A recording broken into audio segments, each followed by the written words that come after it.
Hey everyone, welcome back to Break Take Stacking. In today's video, I'm going to be talking a little bit about the risks versus rewards of investing in silver. If you've been watching my channel for any amount of time, you do know that I primarily stack silver as a hedge against inflation and as, sort of a physical savings account. And of course, when you stack silver and gold, it is also a way to of wealth preservation. Those are the ways that I view my silver stack and gold stack. But I do know that a lot of people do look at the physical silver that they have, as an investment. And here I just found a list here going over some of the risks versus the rewards. So just jumping into the first one here, there's 4 of each, so I'm just going to go over the first 2 here. It says the risks, it says, can be lost, stolen, or tarnished, and then rewards, it's a tangible asset. So obviously, yes, I do like having the tangible asset in your hand. This, cannot be inflated like fiat currency. You know what I mean? They just got to turn on the money machine and just make more money. With silver and gold, it is a lot more that goes into it, from getting it out of the ground to getting it into your hands. So, having that tangible asset is good. But as far as the first risk that they said here, tarnishing, yes, it will, you can get some tarnishing on there. You can get some toning, milk spots, or whatever. But as far as the lost or stolen part, that's just the exact same as any other asset. You know what I mean? If you have a bunch of gold stacked in a safe, or silver stacked in a safe, or if you have a bunch of cash, or if you just have a nice car in your driveway, you know what I mean? If there's something there that's worth stealing, then it has a possibility of being stolen. I don't think that the owning physical gold and silver is any more of a risk than having any other thing of value. If it's something that people want and something that is of value, then I think it's the exact same amount of worry of it being stolen. And again, there's good ways to make sure that you're protected. There's ways to you don't want to cheap out on a safe. You want to make sure that you do have your precious metals in a nice, safe, secure spot.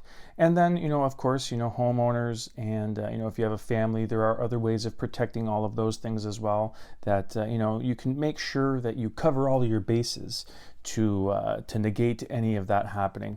And getting into the second example here for the risks, it says prices can shift dramatically day to day.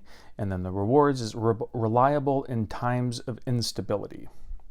So first, starting off with the reward there, as we've been seeing lately, that with the monetary system and the fiat currency the way it is, that inflation is going out of control. There's worried about deflation happening, hyperinflation, stagflation. All of this stuff is a lot of people are worried about it, and it could very easily happen with the way that we're heading. So we're definitely in some rocky times, some unsure times, and it's good to have these physical, tangible assets there that you can hold on to. And as I said before in the beginning, it's a form of wealth preservation. So if you want to get some of your wealth out of the fiat currency and out of the monetary system that a little shaky, the instability is growing, at least makes sense to put some of your wealth, some of your fiat currency into silver.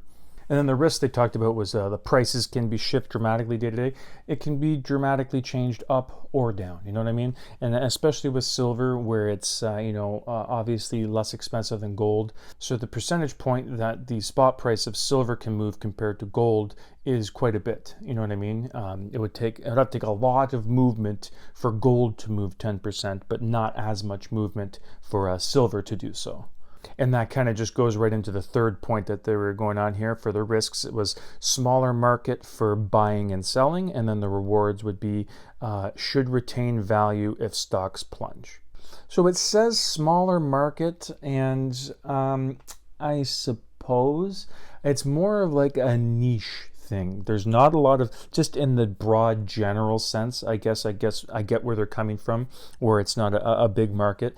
But in the in the niche community of silver stacking and people who own precious metals, you can see that there is a fairly big market for buying and selling, whether it is the online dealers, the online bullion dealers, peer-to-peer, whether it's on Instagram or Facebook Marketplace, Of course, you have your LCSs and all that. So I guess in the grand scheme of things, it might be, you know, a relatively small market, but it doesn't need to be huge for whatever you're doing. I haven't found a case where I've been hamstrung by the market being too small and not being able to get what I wanted to get at a certain time. I haven't tried to sell anything yet, but it just seems to be getting increasingly easier and easier, you know, with online stuff. You know, before, back in the day, you might have just had to have gone to your LCS to sell or buy. Now you do have plenty of options.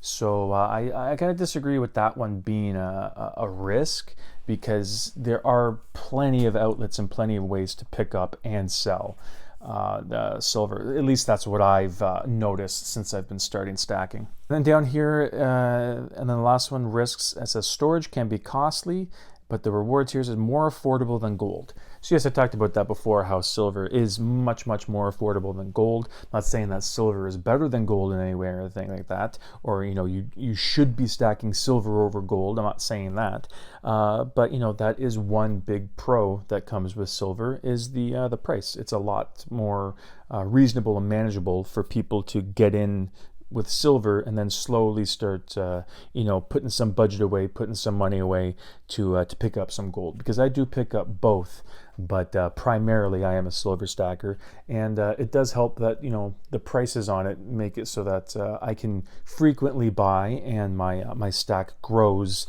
quite quickly as well.